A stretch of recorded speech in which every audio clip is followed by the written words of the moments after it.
So, all right. Get my stuff together here. All right. So, good evening, everyone. Kim, you are recording, correct? You're recording, yes. Okay, very good. Good evening, everyone. It is Wednesday, January 20th, 2021. I am Michael J. Quaranta, the mayor of the city of Newcastle, and this is a City of Newcastle Board of Adjustment public hearing. We are meeting virtually via Zoom. And we have an item on the agenda tonight. An application has been filed by Francis J. DeSabatino and Francis J. and Patricia DeSabatino, owners of 18 Baldt Avenue, Newcastle, Delaware 19720, for a property located at 22 Baldt Avenue, Newcastle, Delaware 19720, tax parcel number 21-007.00-067, zoned residential R1, seeking variances from Code Section 230-57C and D of the zoning code relating to the 8-foot side yard and 30-foot front yard setback restrictions and the 25% maximum building bulk standards. Permission to the extent necessary to expand a non-conforming structure and for a reasonable modification of the city's zoning ordinance in accordance with the provisions of the Americans with Disabilities Act. For purposes of considering this application, the board is hosting this public hearing. Let me, at this point, ask if, Brian, you're here representing your client. Is the client here or anybody else other than you that we need to ask Mr. Lasko to swear in? Yes, my client Francis DeSabatino is here along with Rosalind Cassay. Rosalind is an architect with Design Collaborative, and she's the one who prepared the exhibits that have been attached to the application. Very good. Okay, so I will leave to Mr. Lasko to, well, who other than you will be making testimony? I will, with your permission, I have submitted a declaration to sworn testimony of Mr. DeSabatino, and I'd like to present that either by you accepting it or me making an attorney's proffer of that, similar to what we did the last time I appeared before you. Ms. Cassay can testify to the extent you have any questions, but I don't intend to call her to testify directly. Mr. Lasko, Brian, your prerogative. why don't I swear them in, because I suspect in the course of dialogue, they'll be making some statements, and their statement then will be sworn testimony. So if I could ask both those individuals to raise their right hand. And do you swear to tell the truth, the whole truth, and nothing but the truth, so help you God? I do. Very good. Let me also note for the record, if I may, that the record includes notice of proper publication of this hearing in both the Newcastle Weekly and the Wilmington News Journal, and photographic evidence of the posting of the property. Thank you. Very good. All right. Mr. McLaughlin, if you'd like to go ahead and make a presentation. Thank you. Before I start, I just wanted to alert you that we're looking at my laptop that has the camera, but we also have a full screen up on the wall. So if you see me staring up at the ceiling, it's because I'm looking at the TV on the wall. And I know that creates some kind of, it's kind of weird for me to see that. So if you see that, I just wanted to alert you that of what was going on.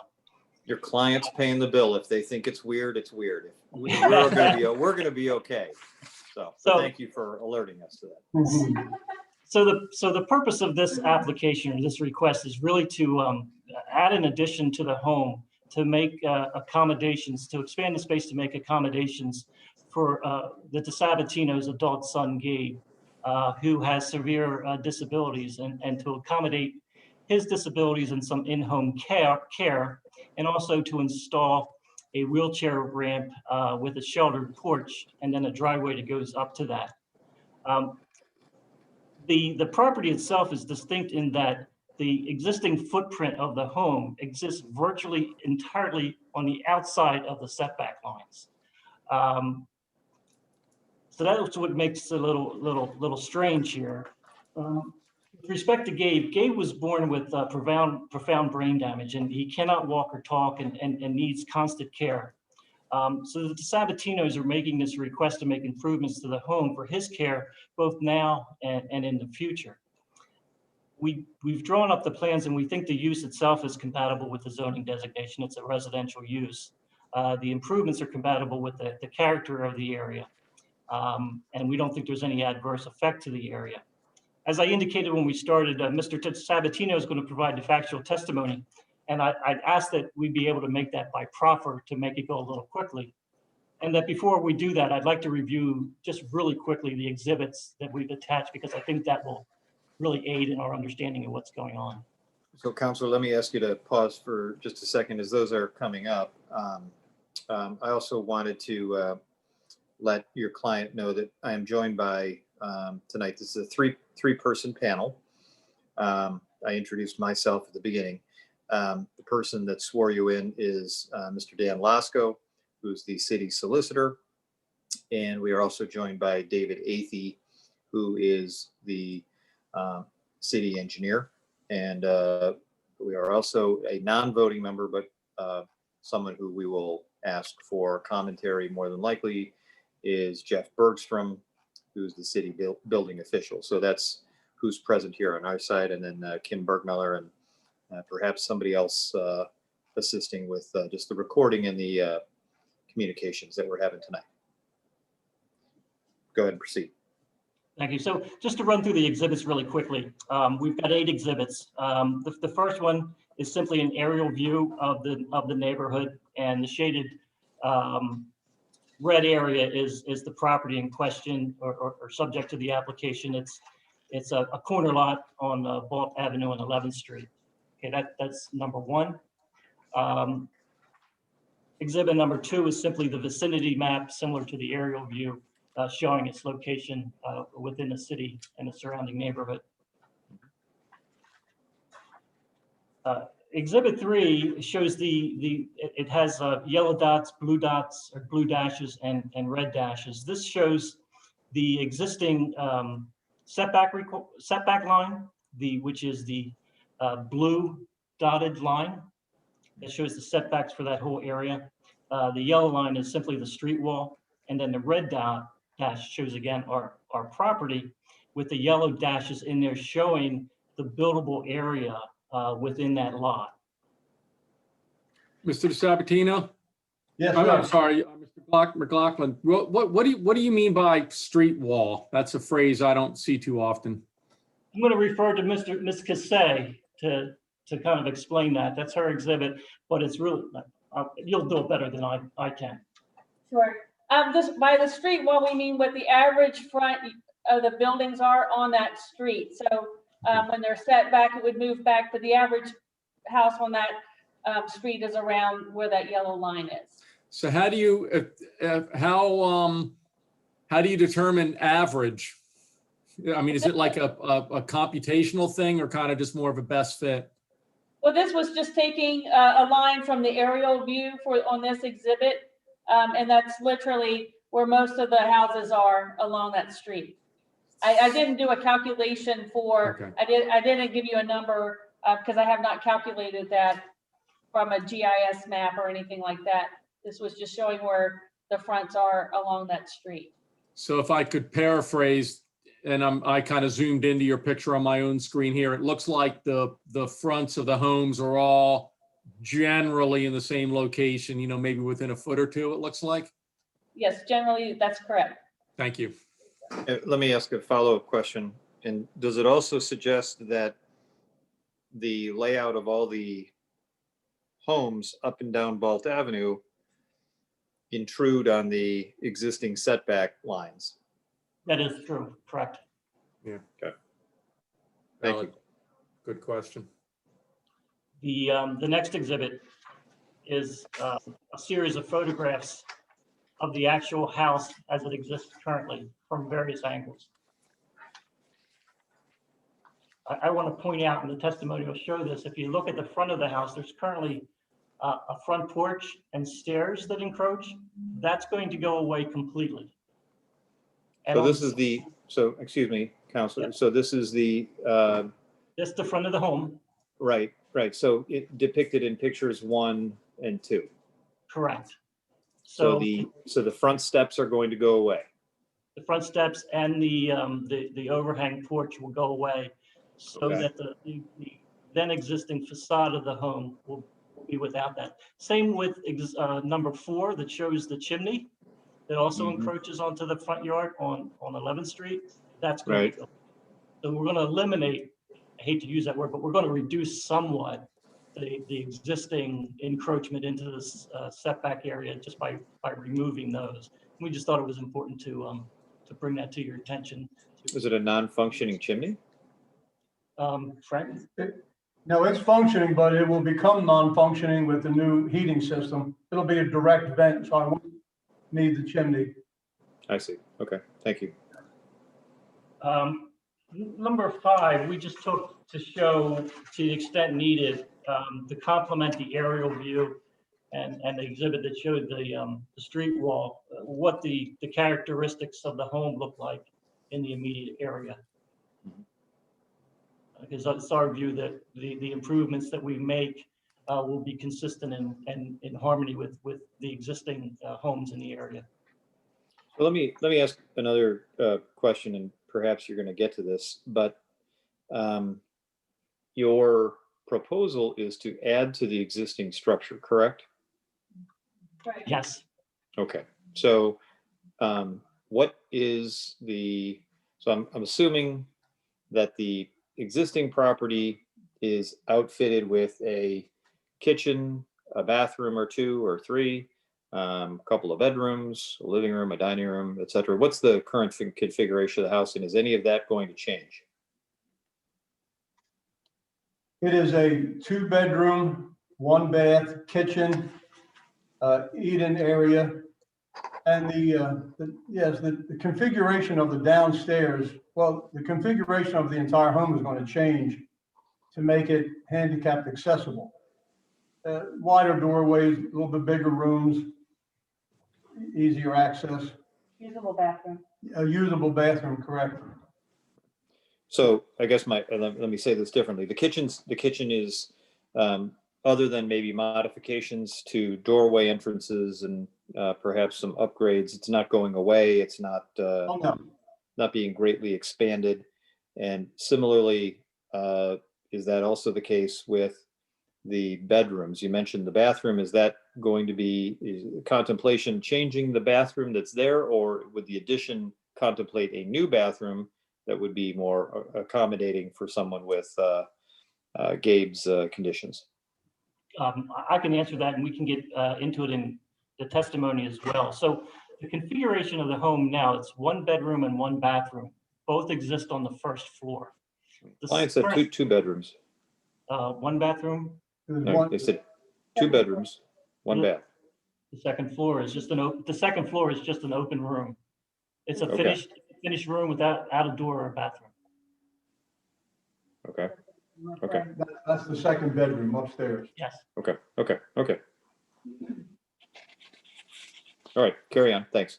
The next 2 plans, I think, or the next 2 exhibits, 6 and 7, really show what we have here. Exhibit 6 is the existing site plan. The red hash marks show the setbacks, the 30-foot setback on 11th and Baldt Avenue, and then the 8-foot setback between the adjacent homes. You can see in that photo where the existing home sits, and sits virtually or almost completely outside of the setback lines. And then the very next exhibit will show our proposal. The red portion of it is the existing. The light gray is going to be the porch with the handicap accessible area, with the right off to the left as you're looking at is where the the hardscape will act like a driveway to get up to that new side entrance. And then the remainder in the back is going to be the new living area that they propose to accommodate Gabe's disabilities. And we can get into the rationale for how that was designed. I will say that the architect did attempt to minimize the footprint to the extent possible to accommodate all these, to accommodate the disabilities without doing more than was necessary. All right, so let me make clear. Brian, I because, have a question for you. So, Counselor, can you just hang on one second? Sure, of course. So I think what I heard you say, and this will be helpful, because when I first looked at this, I was a little confused. I understood the red shaded area on map number, or on, exhibit number 7. That is the existing, oops, a number 7. That is not completely, but it, let me state this again. I'm toggling between exhibits 6 and 7. So the shaded area in exhibit 7, that is reddish in tone, is the existing, it encompasses the existing footprint of the property with some modifications, notably the removal of the chimney, but in large, and the front porch, as you talked about. But I just want to make sure that what I'm looking at in number 7, the red shaded area, is essentially the footprint of the existing structure, correct? That is correct. And as you mentioned, with the removal of the front porch and the chimney. Right. And the proposed, Yes. And in fact, if you want to take a look at exhibit 8, that will show them side by side. oh, handy. Okay, well, there we go. All right. So, yeah, I saw this earlier. Okay, so then the bluish and the gray areas are the proposed addition to the existing structure, correct? That is correct. All right. All right, I'm sorry. I've got a lot of other questions, but I'll pause there. So out of respect to Mr. Lasko, who had a couple questions. Thank you, Mr. Mayor. Brian, I have this question. Your application refers to a variance from the 8-foot side setback requirement, but in looking at exhibit 8, I don't see where you're violating the 8-foot side setback. Can you explain what that's about? Sure. If you looked at the light gray area, and then to your left, you'll see what looks like a rectangle area. It has the number, the 4 feet in it, but it's not shaded. Yes, that area there, that's going to be hardscape for a I see driveway. that. So we included that just in the event that had to get permission, because that does extend a little bit, well, maybe about half, maybe over the 8-foot setback line. Okay, let me defer then to Mr. Bergstrom. Would that paved area require a variance? No, I didn't think so. Okay. no. Very good. So we'll Okay, go, so good. That clears that up. It doesn't sound like you need an 8-foot side yard variance for that particular improvement. Okay, very thank good. you. I appreciate that, Mr. Lasko, and that was in an abundance of caution. I know at one of our earlier hearings, we talked about driveways, and I probably would have been better off contacting Mr. Bergstrom before we proceed with that. So what we're looking at now is really just dealing with the bulk density, which is very minimal change, and then expanding the existing footprint. And the testimony is going to, that we'll get into, will say, and what you can see from the plan is we're not going to encroach any further beyond where the existing facade is. And it's really the only area we can make adjustments to this home to accommodate the new living space. So that said, if there's any other questions about the exhibits, we can go through those, or I can proffer the testimony, or we can read the testimony, however you'd like to do it.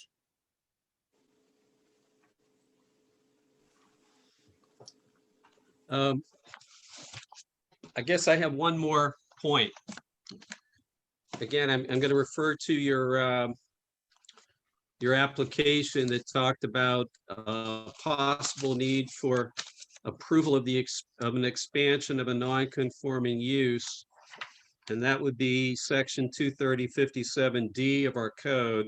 And I'm looking at that, and it seems to refer to me to the board having the authority to authorize a structural alteration which results in the enlargement or extension of a structure subject to a non-conforming use.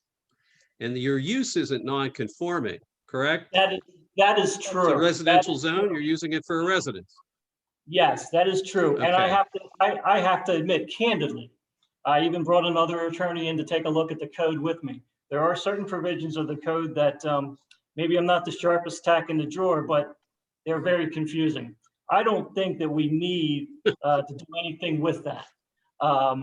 And in fact, I think in the R1 district, if you were built before the new zoning code or the amended zoning code in the R1 district, you're not a non-conforming use in any event with respect to the front yard setbacks. So I think you're absolutely correct. Okay, I'm just trying to clarify what relief you really need or is really appropriate. Yes, and we wanted to do that so that we didn't have to come back a second time. And that's why we phrased it to the extent necessary. And so, but we definitely agree with your conclusion. All right, thank you. So as I understand it, the only thing we're seeking is an area variance in connection with the addition to the property. And the bulk area variance. And I'm sorry, right? yes, and the bulk area. Okay.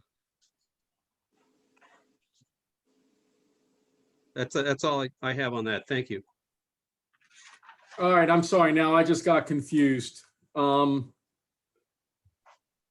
So Dan, was your point, there appears, without looking at this whole, there's some ambiguity in the code because it talks about the enlargement where it's a non-conforming use, but since this is not a non-conforming use, you're kind of negating that language. Did I hear that correctly? Well, it's not, I'm not negating anything, David, but it seems that the particular authority of the board to authorize the expansion of a non-conforming structure applies when the use of that structure is the non-conforming item. In other words, the use has to be non-conforming. Okay. And if we're going to do a structural alteration which enlarges that, and we have a non-conforming use in the building, that's when we have authority to grant it. At least that's my reading of it. You know, I'm not saying that's the definitive statement, but that's when I looked at this, it struck me that the applicant probably doesn't need that. What they need is variances from the front setback requirement. It's corner lot, so you have two fronts, and it needs a variance from the bulk area requirement, the 25% limitation, and that's it. That's what it strikes me, what they need to do what they are proposing. Okay. Brian, am I summarizing your? No, that is correct, and it's Your really points there? interesting. I have a copy of the code section, and all through here, I circled the word use, and with the not equal sign use structure. So it was my view that it didn't apply. So my conclusion is the same as yours. Right. Okay, so I did hear you correctly. Then at the risk of getting too fine, so the presentation earlier talked about the chimney being removed. I'm not certainly not implying that there was an intent to I don't say deceive, that sounds way too negative, but the But the old, what would be then the old face of that house, though, if I'm reading this Exhibit 8 correctly, is coming out that width of the chimney. So in essence, the width of the chimney.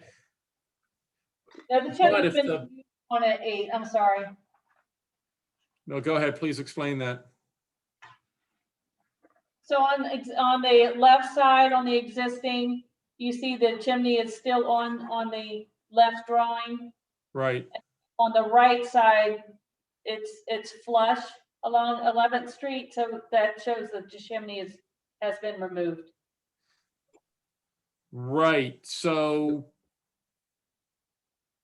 if I can't, if you could, Kim, I guess you're running the show. There are a couple of dimensions that are shown there that I can't read.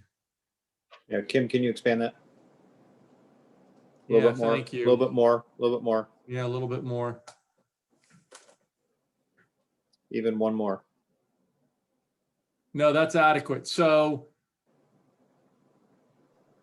That's great. that's even Slight- slightly there you helpful. go. Okay. So if I'm reading this correctly, it's, how can they?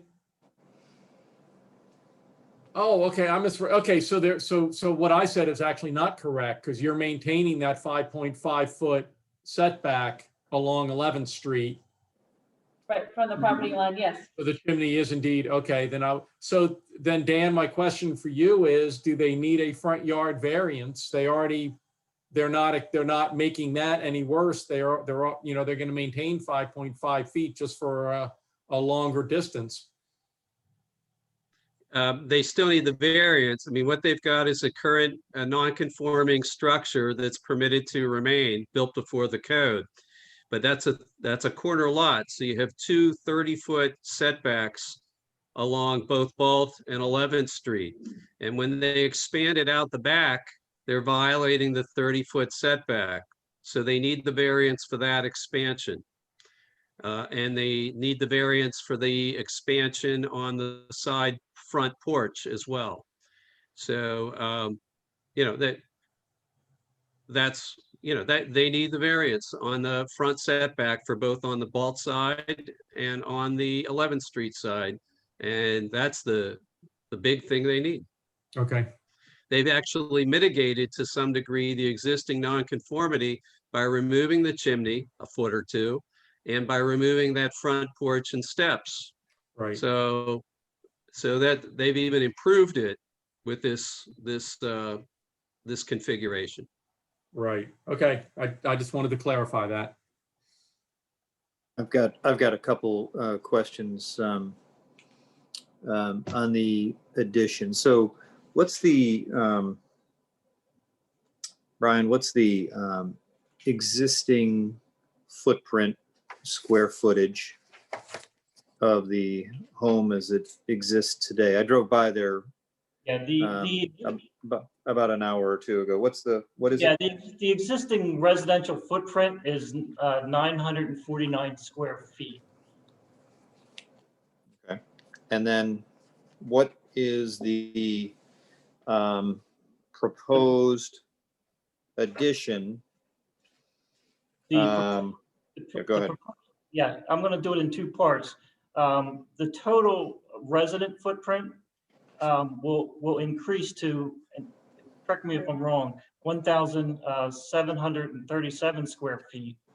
And then that front porch area with the ADA, that's 144 square feet. Is that correct? So we're increasing the total footprint. The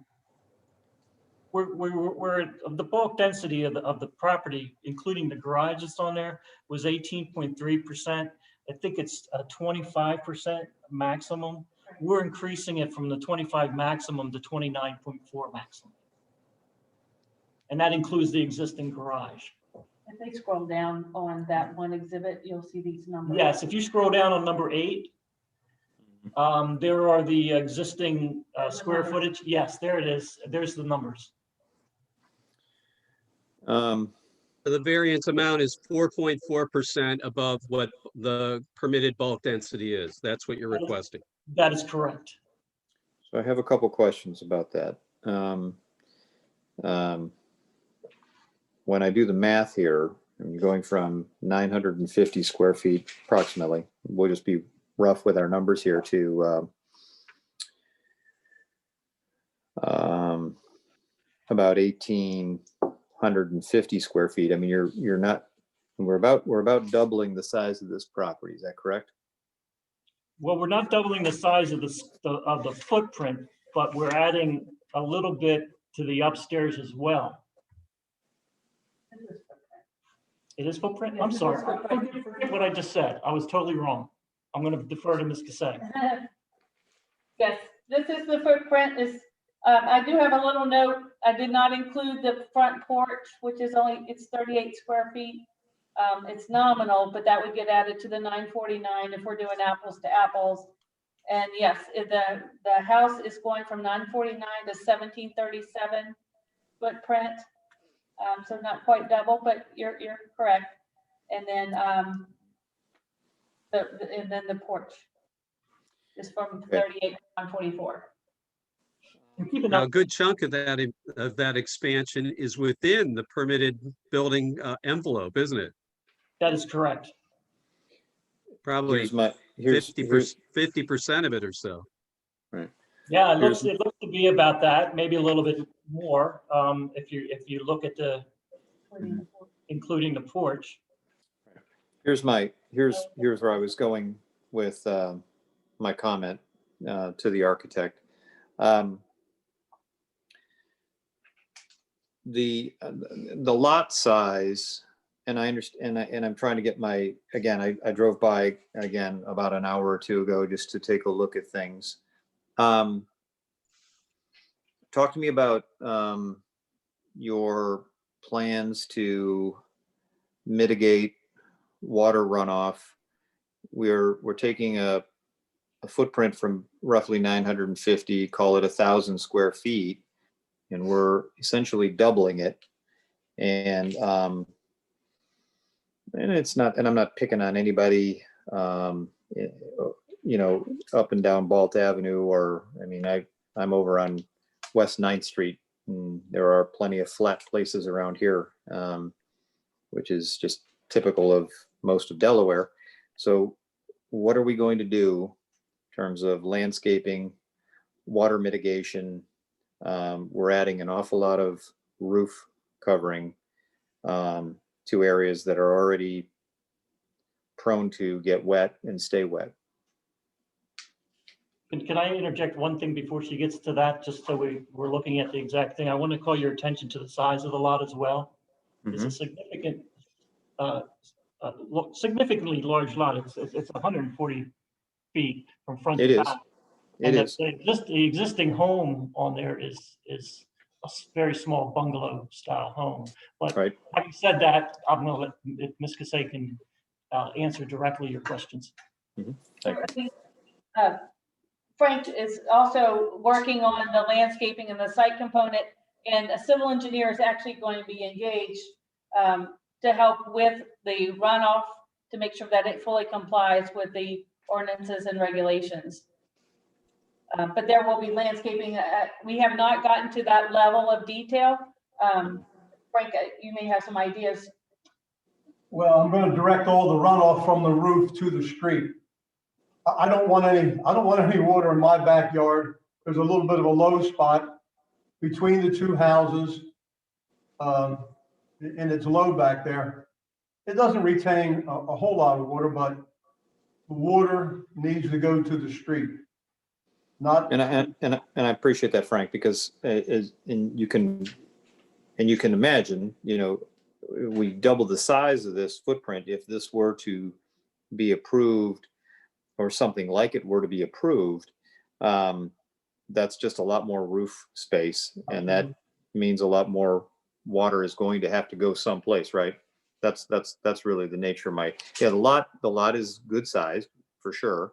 Let me also say this. Appreciate your willingness. I presume that there will be plenty of upgrades and updates, because the property could use some love on the exterior, where some of the siding has come down and things like that. And I'm all for people that want to make improvements to their property and invest in their properties. That benefits everybody. So perhaps you can speak a little bit about, I'm not going to hold you anything, but what's your vision for the perimeter and the improvements and the upgrades? Exterior of the Yes. house, Yes. well, everything's going to be brand new. There's going to be new windows, new doors, new siding, a new roof. The entire roof has to come off because it's rather shallow. And in order to put a couple bedrooms upstairs, it has to be made larger. So it's all going to be new. I really don't want to do any more work to this place after this. So Frank, will be new. Frank, would it be your intention to put this property into a program managed by a nonprofit or social service provider of the state for purposes of assisting people with any one of a number of different challenges, or is this only for the unique set of circumstances relative to Gabe? Absolutely not. This is not going to be turned into a group home. Just for Gabe. This is just for Gabriel. Okay. Very good. Thank you for making that clear. Mr. Bergstrom, unless Mr. Athey and Mr. Lasko have any further questions at this point, let me ask Mr. Bergstrom if there's any comments that he'd like to make upon anything that he's heard so far, or if there's any questions he'd like to make. No, I'd just like to point out that the property's in the floodplain, and we're going to make this be somehow a non-substantial addition to get this project done. So the footprint will absolutely not be double in size. It'll have to be something less than that. All right. And do you have a recommendation on that? Well, I think Frank's doing a great thing for his son. The architect must be well aware of the rules, so looks like they're headed in the right direction. Do you have a square footage Mr. Bergstrom, size? do you have concerns over the drainage issues at all? Not at all. They can direct the water to the gutter on 11th Street. There's a catch basin right at the corner of the rear property line with Councilman Platt's house right there. So it is not going to be difficult to put that stormwater in the system. The stormwater's going there anyway after we have so many really strong 500-year storms. The groundwater gets saturated, and then the water just sheet flows across this site anyway. So getting the water off the site into the storm water conveyance system should settle the issue. This isn't infill. There's not much else can be done in this area. Thank you.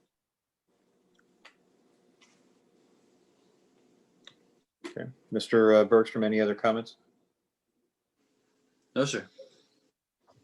So let's talk about, Counselor, let's talk one more time about if this addition as proposed and variances were granted, what percentage of the mass does the new footprint calculate out to be?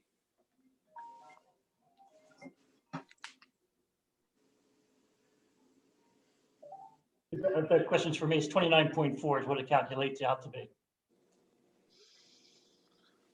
So approximately 4%, 4% over? 4.4% over the approved maximum. All right. And if you were to find 4.4% to be at code, how would you do that? Have you contemplated that? I'm sorry, could you say that one more time? You broke up a little bit. Sure. If you were to reduce the proposal by 4.4% or the piece that you're over, have you thought about ways in which to do that? I'm going to defer to Ms. Casay again. I will tell you that a lot of thought and engineering and planning went into trying to make this footprint as minimal as possible. And I can, and Rosalind, do you think you can address that better than that? I mean, what will we be able to do to reduce the footprint, to reduce the maximum building Yes. bulk? So we did look at that, and it would alter the entrance to the house so that it's not visible from the front street. It reduces the usable area that's available to Gabe. At the rear of the house is a bedroom, his bathroom, of course, and then there's a sitting area which would be greatly impacted. That sitting area is important for Gabe whenever he needs to just have time away and need a quiet place just to be alone. And it also provides an area for a caretaker to sit outside of his room, especially if he's sick or anything that they could be within earshot. The rooms on the upper floor are intended for someone who may live with Gabe in the future to help his parents care for him.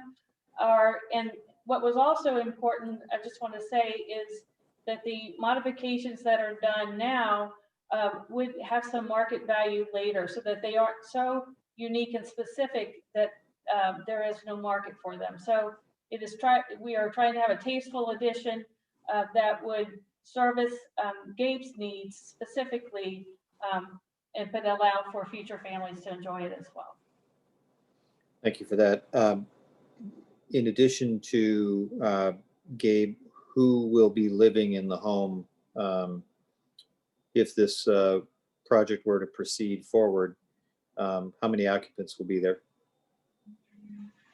Well, hopefully there will be a caretaker and help from the state of Delaware, help to come in to, to get him up in the mornings, get him bathed and off to Easter seals and be there in the evenings to take him off the DART bus.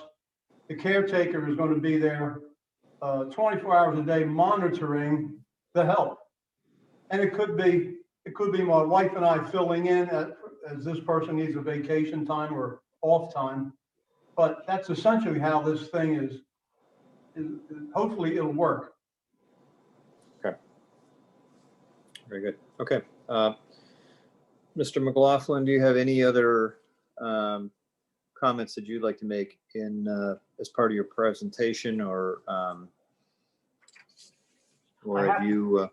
I have to say that as we submitted the sworn declaration of Frank, that I was going to read into the record, but it's a sworn affidavit, sworn declaration. I don't think there's a need for that.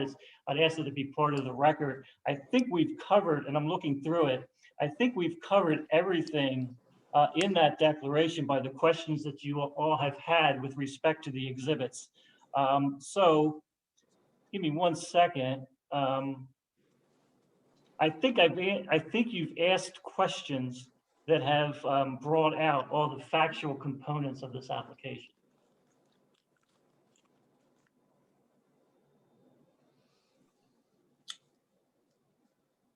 While you're doing that, Frank, let me ask you another question.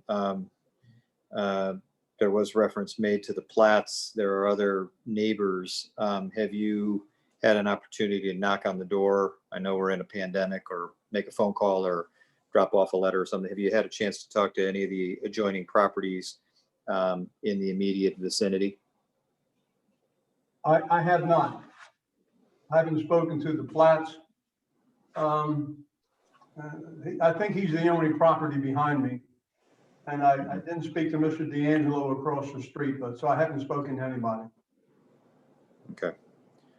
I might recommend that, and I know these are public proceedings, but Frank, I'm going to hazard a guess that this is probably the first time you've sat in on a Board of Adjustment hearing. That would not make you unique. That would make you like most everybody else.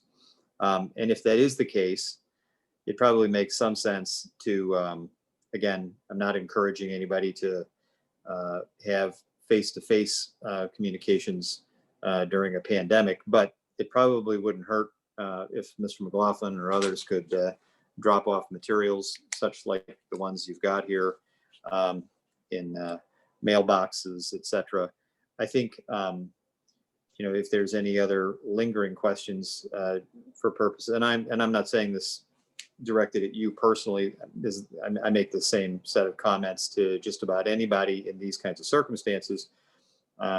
This is going to be one of those cases where more communications and over communicating is probably helpful, so that people have a lot of clarity and some insight. Not that they get a vote on what you want to do, but I think that they will feel better if there's more information that flows as opposed to less. So that's just my recommendation to you.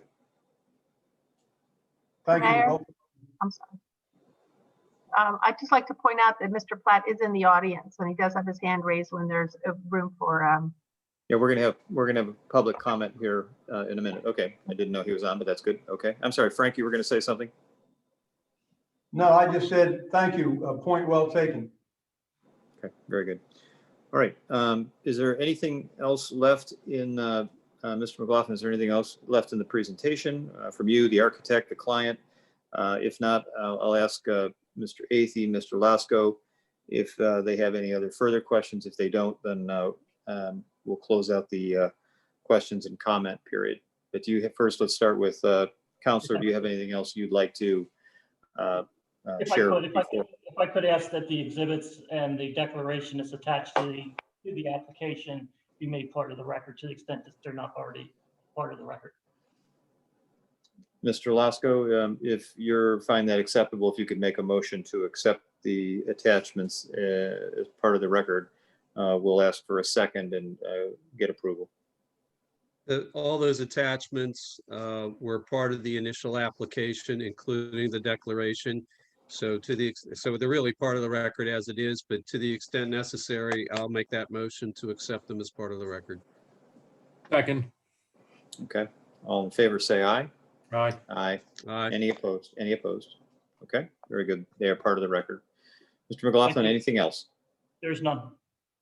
Okay, very good. All right, well, thank you. All right, Mr. Athey, we'll start in reverse order. Mr. Athey, do you have any closing comments or questions that you'd like to make before we turn this over to the public?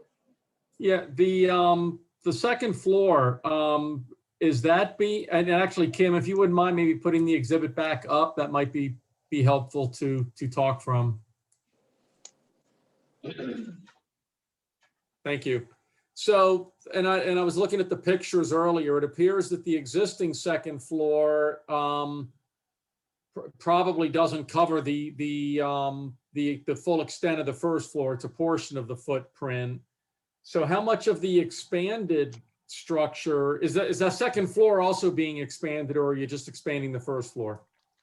No, we're expanding the second floor as well. Those plans are still being developed.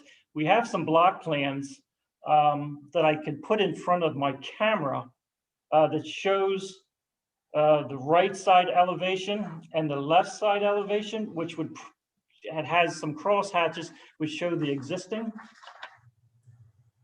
and the proposed, if that's okay. I don't know if this is going to work. But to answer your question, the second floor is going to extend over the existing footprint, and then we'll go all the way back, but it will not come over the porch area and the one-story addition for the bedroom. Lost the exhibit. So if I was standing on 11th Street, can you describe what, I guess I'm wondering, is there going to be like right now it's a pretty minimal visual, it's not a footprint, whatever the opposite, a vertical wall would be in a footprint sense. What is it going to look like now? Is that second floor going to pretty much occupy that entire width along 11th Street and actually along Baldt for that matter? It's going to be really visually obtrusive is really my question. Before you answer, Ms. Bergmiller, yes, that's exactly what I was going to ask you to do. Scroll back to a couple of these pictures here. Mr. Athey, you can pick out one that you want to reference. Thank you. Great idea. Makes your point. Picture number 4, if it went a little bit further to the right, because it kind of cuts off where the addition is going to go. But that's actually a great picture. Thank you, Mr. Mayor, that shows what I would call a pretty benign visual, because you are in the setback. If that's going to become if it's going to be 2 stories for the entire width of that picture, plus another, half the picture width or whatever that addition is, that's a pretty big change for the neighbors to be looking at. The front will maintain, the roof pitch will go higher, but it's still going to maintain the dormer style. The backside of the addition to the rear is also going to be extended up above, and yeah, that back portion would currently is planned to be 2-story. So if I could restate what you said. So looking again, picture 4, where you have that, about a 2-to-1 slope, it looks like, to a peak. From there, it's basically going to be horizontal. It's not going to be sloped from there back. It's going to be a full 2 stories for the full width of the addition. It'll have a modest slope on the back side, but it is not as to the degree as the front. The front roof is we need a little higher pitch on that roof. So that roof is being redesigned, but we are maintaining the dormer front and the general aesthetic from the front from Baldt Avenue face. And then to the back, we currently have 2-story addition. We could look at a shed dormer also on the back instead. Can I ask, what would be the total floor area, living space area? Are we talking about 2 times the 1737 residence footprint, a 3,400 square foot home? No, we are not. I don't have that number with me. Let's see if I can find it. Can't get on the CAD.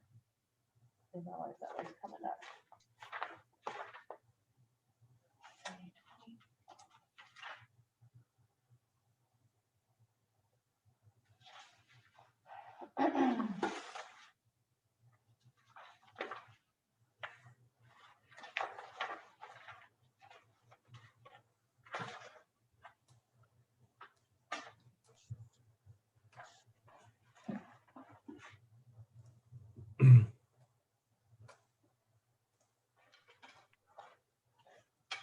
I'm gonna scale it.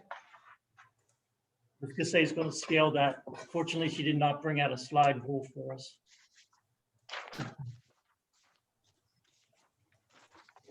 While we're doing that, that was in part the point I was trying to get to earlier, that as I said, Frank, I appreciate the willingness to invest money in the property. We are going from a bungalow here of approximately 950 square feet. If you add in porch and a few other things, okay, we'll call it 1,000. And this is going to be a decidedly different looking house when everything's all said and done. And again, appreciate the investment. Just want to make sure that the mass, the scale, the upgrades all do 2 things. One, again, very appreciative, not spending my money, spending your money. And I'm grateful for that. And I'm sure your neighbors will be too. Just want to make sure that some things that when this is all under due consideration, that the size, the way it's laid out, the changes, make it look like it fits within the community. I think that's the goal, and I'm sure it's probably one you share. Absolutely, yes. Yeah, what kind of got me going on it, looking across the street, across 11th Street, it's almost a mirror image of Mr. DeSabatino's house. And I guess, Mr. Mayor, kind of the point you're making, it's not going to really be close to a mirror image with the proposal with that. I think if there was a second floor that also had a sloped roof, that would at least be closer, but that second floor for the full width, it's just a lot. Or If you look a pretty big change. Baldt Avenue has that second floor as well, though. So Pardon does me? 109 Baldt Avenue. If you look at the neighborhood on 5, we've got other homes in the neighborhood that do have the second floor. It's certainly Agreed. not the mirror image any longer of 101. But I think the architect did try to conform with the homes in the area when they were putting this together. Can we look at slide number 5 that has some of those other homes in the neighborhood? Yes. Yes.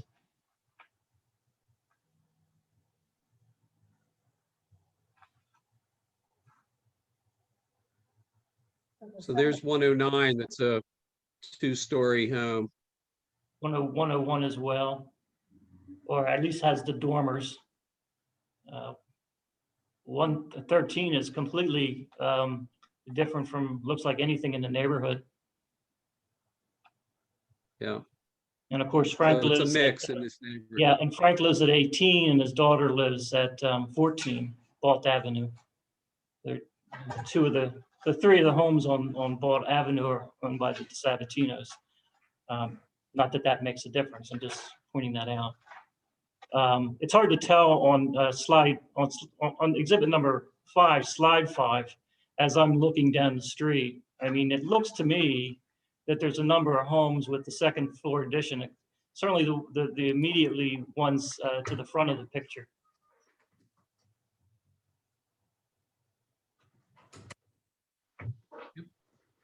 Mr. Bergstrom, do you have any comments on any of that? Let them do that. I don't want to comment on the aesthetics of the neighborhood. I just want to, remind the applicant's architect that we are unable to allow a substantial addition to the property located in the floodplain. So non-substantial is 49% of what's there.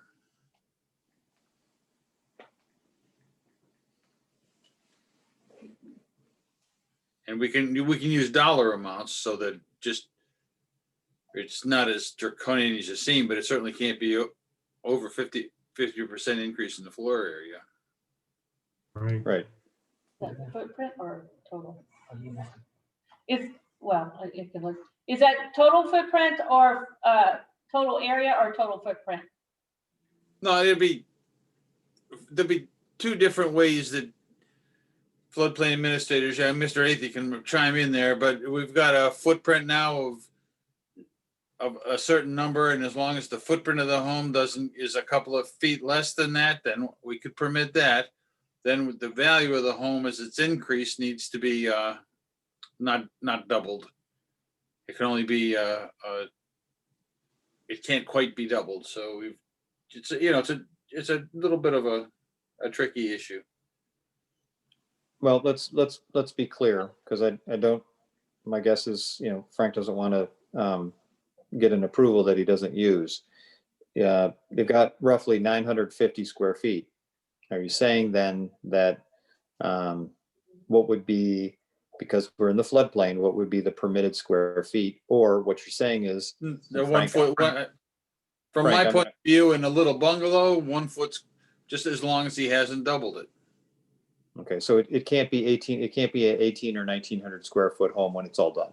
The footprint can't be that big. Then the value of the home from a home has got the core that's way more valuable than just popping on a bedroom is per square foot. So you have to do your magic, appraise what's there, and then see what you're going to add. It looks like it might work, but you're right at the limit. Close. Well, Jeff, I assume that also means that the addition, we're getting a little bit off on a tangent here, but the addition would need to be include floodproofing, right? No. If it's in the floodplain, Okay, that's all. Yeah, you're off target, but no, you don't okay, have. then No, you don't drop the line of floodproof question. residential additions. You got an Okay, existing home, you can just make more of it. all right. All right, any other questions or comments from anybody? We can scale it back. All right, if not, then Mr. McLaughlin, Mr. None for DeSabatino. me. I'm sorry, and that's it for you? Okay. Mr. Lasco, your screen's gone dark, but do you have any final questions before we go to public comment?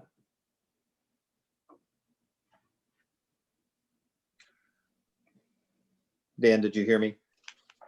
I did. Did you- I have no other comments. No, thanks. Okay, okay. All right, Brian, I'm going to ask, do you have any other, you or your client have any other comments you'd like to make before we open up for public questions and comments? The comment with respect to the flexible line. On the design? Yes. Oh, yeah, this is a work in progress. We can change the design, we can, we can present some drawings, we can address the roof line. We'll definitely keep it under the 50%. It'll probably be better for me because the cost is ever rising. So, yeah. So yes, we can do anything with this property. We can make the changes. We can make it work. 10. All right, thank you. All right.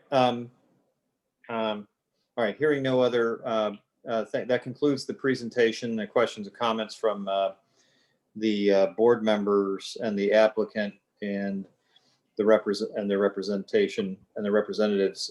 So let me ask Kim, do we still have people from the public who wish to offer public comment? Yes, I have Mr. Platt and Mr. Gross, and Mr. Platt had his hand raised first, so I'm going to bring him into the meeting. All right, thank you very much. Mr. Platt, you are recognized. Thank you, Mr. Mayor. Frank, I want to echo the mayor's comments. I do appreciate you trying to improve the property. I think that's a good thing. I think it's great that Gabe would be able to get out on his own. But to Mr. Bergstrom, I am concerned about water runoff to 11th Street. You said the catch basin is right there. This is the lowest part of Van Dyke. There's a catch basin on Stuyvesant and there's a catch basin on 11th. There's a third one that's split between my property and May's property behind me. And in a heavy rainstorm, we have enough water built up in my backyard, 11th Street, that I can kayak if I want. And I'm just concerned that if we take all that water from a new structure, dump it onto 11th Street into the storm drain, it just runs right into my backyard at that point.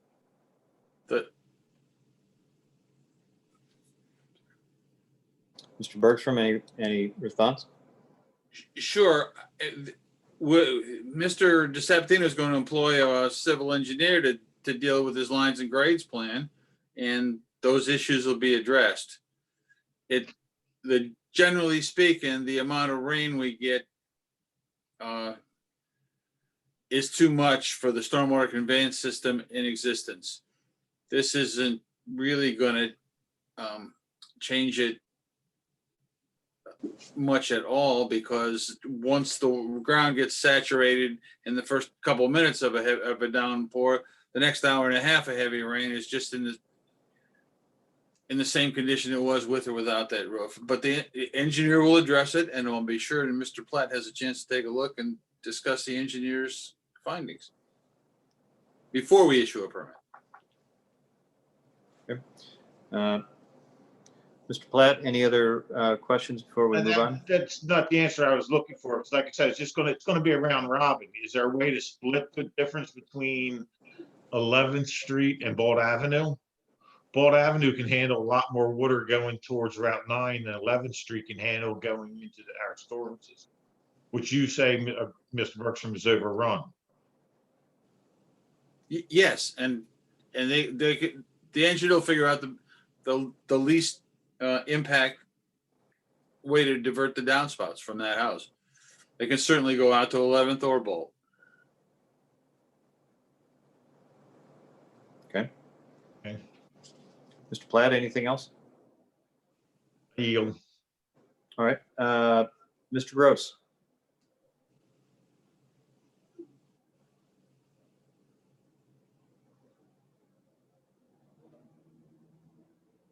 Mr. Gross, you are on mute. Good. There you go. I want to mirror Councilman Platt and the mayor as far as really appreciating your efforts to try and improve that space, because like our mayor, I drove by there, and any kind of structure would be great. But I have a couple of specific thoughts. One, again, a suggestion for the board is to get an actual floor plan and elevation drawing before anything, because my concern is in the plans for upstairs, you mentioned 2 bedrooms for one possible 24-hour person to help Gabe with any issues or needs. Am I correct on that? Pretty much, yes. Okay, will there be a kitchen up there? No. I'm not sure that it's appropriate for questions back and forth. Okay. I mean, Mr. Gross, just this opportunity for comments. Oh, okay. Again, then, board, I would certainly check into whether there'll be a kitchen and a whole separate living space up there, and request an elevation view to make it so that you guys are convinced that that's the kind of view that you want to see in that neighborhood. But yeah, no, it's just phenomenal. One property that was on there was 101 and 105 Baldt. If you look at 105, I think the back elevation was kind of what I think the board was looking at, as far as still having that same silhouette, but basically extended deeper towards the garage. I think so. Am I correct? So that's my suggestion. Basically, having the same silhouette, but just deeper. And, you know, again, aesthetics is everything. But again, I applaud the DeSabatinos for taking an existing property that needs help and making it so that Gabe will be more self-sufficient and help the community look better. So, yeah, thank you. Thank you. Very good. Kim, are there any other members of the public desiring to ask any questions or make any comments? No, that's it. All right. All right. All right. In that case, if there are no others, I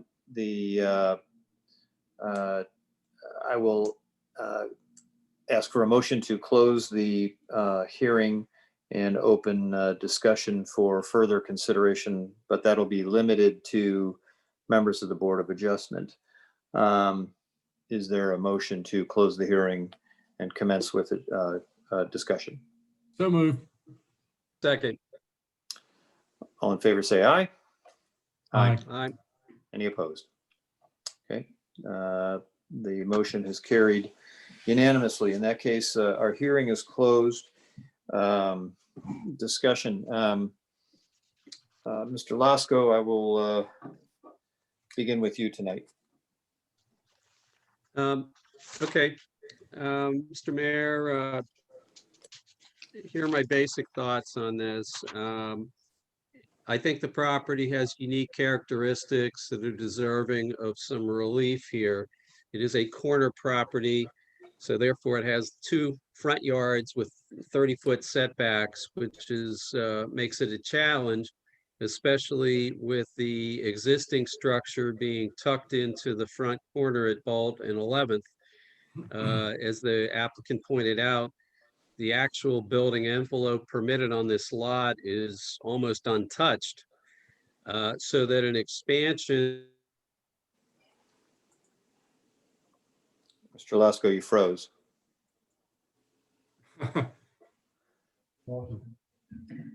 Microphone. Now you're muted. It's like my connection zapped out on me. I don't know if you can hear me.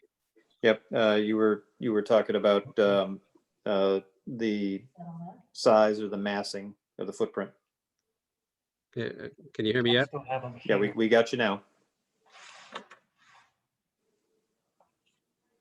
All right, Dan, can you hear us? Yeah, my connection there got a little I unstable. don't know where the volume is on All that. right, can you hear us now? All right, but I think the corner property and its existence with the existing structure.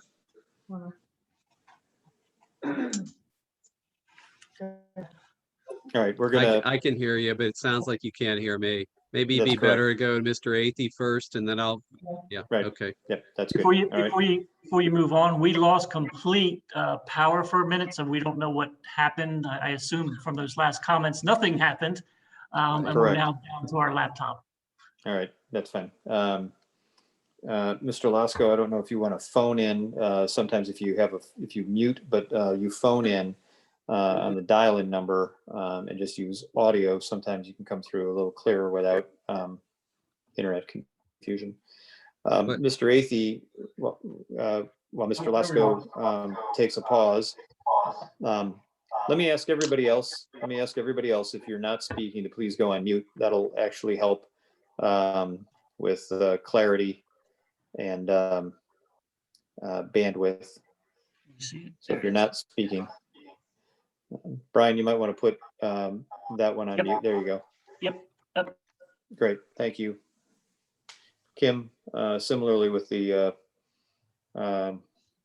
people that are assisting us from the city. Thank you. All right, Mr. Athey. Sure, thank you, Mr. Mayor. I had some of the similar thoughts, that line of reasoning I think Dan was starting to go down. Want to the house, if the record is correct, and I assume it is, built in 1942, predates the zoning code. This is not the first Board of Adjustment hearing that I've sat in for homes in this neighborhood. I can think of at least one other, or two or three perhaps. The corner property certainly creates some restrictions. There are a lot of setback issues in the neighborhood. I think it's pretty much anytime almost anybody wants to do anything, they probably have to come to the board because they're already dealing with a non-conforming structure, just because of the way the places were built all those many decades ago. I think the applicant, obviously a lot of the neighbors have been very complimentary of fixing up the house, and I certainly don't, would agree with that. I think in general, they have kept through the hard work of the architect that the variances they need to a minimum. They've kept the building footprint to a minimum. Honestly, I think it would have been real helpful. Mr. Gross, I think, suggested this, and it was already on my list. Some elevations actually usually are fairly common in a situation like this. Although admittedly, there are a lot of two-story homes. This one's a two-story home. But the fact that it will be 2 stories over the whole width is a little worrisome. But in a way, I'm wondering, and Mr. Bergstrom already alluded to this, I'm kind of wondering, once they really start looking into those floodplain issues, and the operative word here is substantial improvement to 50%, just kind of eyeballing the plans, it kind of seems to me like they might be over that now. And in a way that might self-correct, that if they want to do this addition and keep it under 50%, they're going to have to scale it back a little bit, or at least I think that's a reasonable probability. But in general, absent compelling arguments by one of the other board members, I intend to support or make a motion to go ahead and support the variances for the reasons I have just stated. Good, thank you, Mr. Athey. Okay, I will offer my comments, and then we'll pivot back to Mr. Lasko. I am concerned about the size and the second story in particular, and so I do think trying to maintain some architectural integrity here with regard to kind of the bungalow style within. Go ahead, Kevin. Can't hear?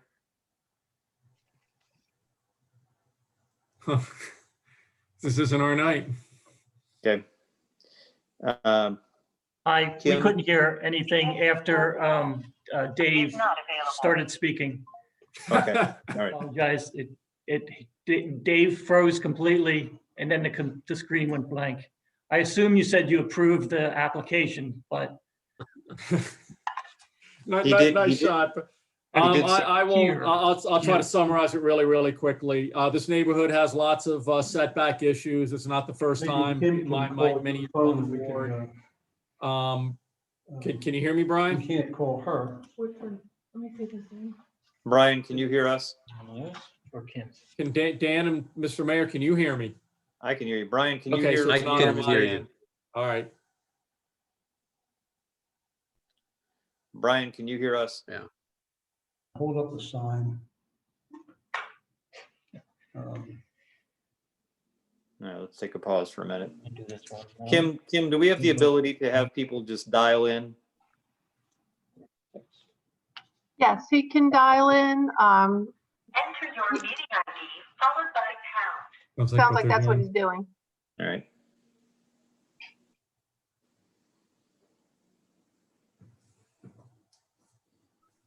I know that I've done Zoom calls from my car where it's basically like being a conference call, not any of the video. Right. Otherwise,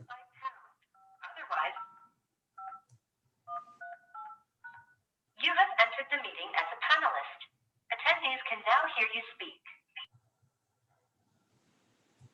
All right, Brian, can you hear anything? We can hear you. Can you hear us? Okay, so why don't you go ahead and We've mute your We have mute you your on our computer. speakerphone on our cell. That's fine. Just go ahead and mute your computer. So we don't get any feedback. On the bottom left. All right, now, Brian, give me a thumbs up if you can hear us. Or a thumbs down. Thumbs up, you okay? All right, all right, all right. All right, so let's pick back up. Mr. Athey, if you can summarize, that's where I think you. Yeah, I'll try to be fairly brief. We've on my years on the board, we've had other situations in this neighborhood. House was built before the zoning code, 1942. Setback issues are always there. In general, from a footprint standpoint, I believe the applicant's done a pretty good job to minimize the severity, if you will, of the variances. It would have been real helpful, I think, to have those elevations. I think there's concern on the size, but I'm thinking that by the time the substantial improvement 50% rule kicks in, there's a reasonable chance you might have to scale back your plans anyway, and in a way it might kind of self-correct. So it's not ideal, it's not perfect, but considering the compliments that the applicant has gotten from his neighbors and the extenuating circumstances of the neighborhood, that I do intend to support a setback variance, absent compelling reasons, maybe why I shouldn't, from one of the other two board members. Great, thank you. All right, Brian, if you and your client and the architect got all that, give me a thumbs up. Okay, all right. Let me make my comments then, and we'll pivot back to Mr. Lasco. So again, I want to thank the applicant for the willingness to invest in the property. It's always appreciated. Having done so myself from time to time, these are never easy decisions to make, and certainly given the circumstances, if this was a family member of any of us, we would certainly understand and hope for similar empathy. Having said that, I do have a couple of concerns, and so let me express those now. I think that the size, especially of the second floor and the silhouette of the structure, I would recommend to the architect that, to the extent practical, that we try to be as creative as possible without ringing Mr. DeSabatino's cash register too terribly much, to try to maintain the style that is common within the neighborhood. that would be greatly appreciated, would fit better. The second story, as I said, does kind of concern me. Water mitigation, I just know from the community and meeting with a whole range of neighbors in the area over the years that water is a challenge there. And so I appreciate the applicant's willingness to engage with a civil engineer and to work very closely with Mr. Bergstrom to try to run as much of that water towards Baldt Avenue as opposed to 11th Street. Similarly, let me say that I appreciate the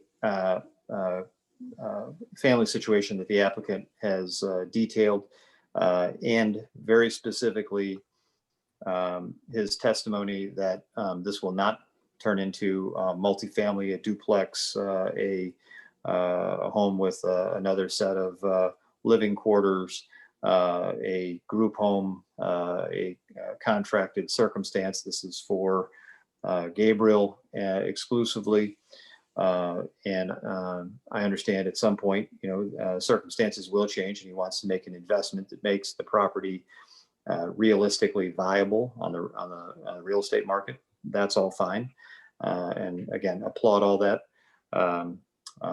But we've got a bit of a tiger by the tail on some of these other subjects that I've raised. And so appreciate you understanding that and not contributing to those challenges, but actually addressing the specific needs of a family member. And with all of that in mind, I will support the application. Mr. Lasko, your comments.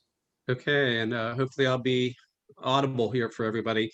But I'll point out the uniqueness of the property as a corner property with two 30-foot front setbacks, and the fact that the existing structure is tucked into the very corner of it, almost exclusively outside the permitted building envelope. And that makes virtually any addition a problem without getting variances. So I think there's a uniqueness there that deserves consideration. I don't think the proposed expansion will protrude any further than the existing encroachments from the existing building. So they haven't augmented those problems. They're just staying in line with them. And I think that fits as well. I don't think that a two-story property is out of character. We saw pictures here that show other properties in the area that are 2 stories and are larger in nature. And I'll point out that this is a particularly small house as it is right now, under 1,000 square feet of livable space. So even, expanding that to a couple thousand feet is not truly excessive in my feeling. And the one of the things we haven't talked too much about is the bulk area variance. It's only a 4.4% increase over the maximum permitted. So I think that's relatively minimal as well. I will say that there are concerns apparently over the drainage issue out here, but I'll defer to Mr. Bergstrom and the fact that there are 2 catch basins in the area and that a civil engineer will need to mitigate and minimize the impact of any expanded impervious coverage, and also divert the water runoff toward the Baldt Avenue side. And the other, I do agree with Mr. Gross that some elevations would have been helpful here to see what this will look like. But I agree with Mr. Athey that I think the floodplain limitation of 49% expansion is going to really curtail any real massive development there that would be out of character with the area. For all those reasons, I'm going to support the 2 variances. They would be the front setback variances of 30 feet and the bulk area variance of 4.4% over the max permitted. And I would make a motion to do just that right now. I'll second. that. Okay. Any further discussion about the motion? Hearing none. Mr. Lasko, I'm in favor. Mr. Athey, In favor. and I also vote to approve. Is there any other business tonight, or do we need and have a vote, motion to adjourn these proceedings? I move to adjourn. Second. All in favor, say aye. Aye. Very good. We are adjourned. All right. Have a Good luck. good evening. Thank you. Thanks, everybody. Take care. Good night. Good night.